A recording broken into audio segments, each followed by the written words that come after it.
이 화장장을 2015년부터 목포시가 민간에 위탁해서 운영을 하고 있습니다. 그런데 오는 12월 31일자로 이 위탁 기간이 만료가 됩니다. 그리고 뭡니까? 10월 달에 이 위탁자 모집 공고를 냈었죠. 공고를 내니까 목포시의회에서 처음에 어땠냐? 아니 90일 전에 목포시의회에 보고하게 돼 있는데, 그러니까 9월 이전에는 이 재위탁, 그러니까 다른 새로운 위탁 수탁업체를 공모하겠다는 그 보고를 해야 되는데 안 했다. 이게 이제 지난 10월 달에 목포시의회에서 주장했던 내용이었습니다. 그래서 목포시가 위탁 그 수탁자 모집 공고를 다시 철회를 했죠.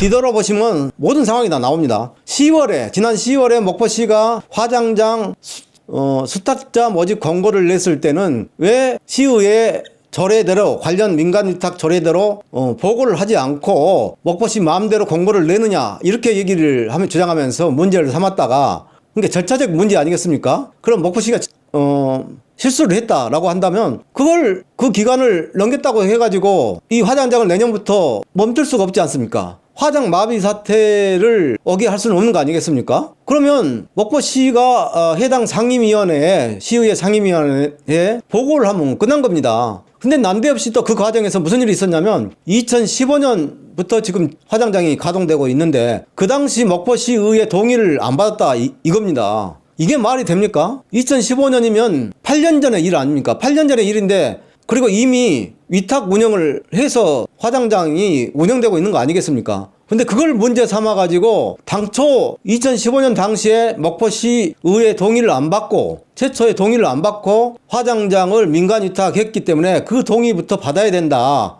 그런 엉뚱한 소급해가지고 8년 전 상황을 소급해가지고 목포시의회에서 트집을 잡는 겁니다. 그래가지고 이게 본회의까지 올라가서 결국 목포시 민간위탁 조례도 없는 목포시의회 동의를 받게 되는 상황이 됐죠. 그랬더니만 관련 안건에 대해서 목포시의회가 지난 11월 20일 부결을 시켰습니다. 부결을. 이게 뭡니까 그러면? 부결을 시켜놓고 뭐라고 하냐면 직영해야 된다. 목포시가 직영해야 된다. 이게 말이 됩니까? 직영하려면 시간적 여유도 있어야 되고 여러 가지 검토도 해야 되고, 목포시가 한 달 만에 직영할 수 있습니까? 더더욱 웃긴 것은 이겁니다. 지방의회가 심의 의결 기관입니까? 아니면 집행기관입니까? 목포시 의회가 지방의회의 권한으로서 목포시 화장장에 대해서 목포시를 상대로 직영하라고 권고는 할 수가 있습니다. 근데 당장 직영을 물리적으로 할 수 없는데도 불구하고 직영을 하지 않는다고 해가지고 이 안건을 부결시킨 것이 너무 웃기지 않습니까? 그러니까 앞서 말씀드렸지만 목포시 사무 민간 위탁 조례에 따르면 재위탁을 할 때, 그러니까 새로운 수탁자를 선정할 때는 목포시의회의 동의를 받는 게 아니라 소관 상임위원회에 보고를 하는 것으로 가름한다, 동의를 가름한다고 되어 있습니다.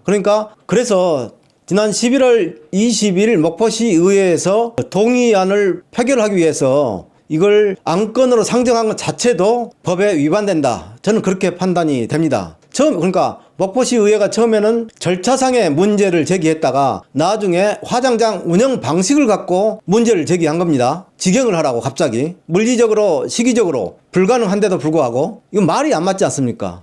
그래서 살펴보니 지역 방송 인터뷰에서 조성호 목포시 의장이 하는 말이 있습니다. 이 말, 이게 의도였어요. 이게 목포시의회 조성호 의장을 포함한 일부 의원들의 노림수, 의도는 바로 이겁니다. 준비하는 업무 인수인계 기간 동안 화장장 운영을 연장할 수 있는 방법 등의 대안이 분명히 있음에도 준비하는 업무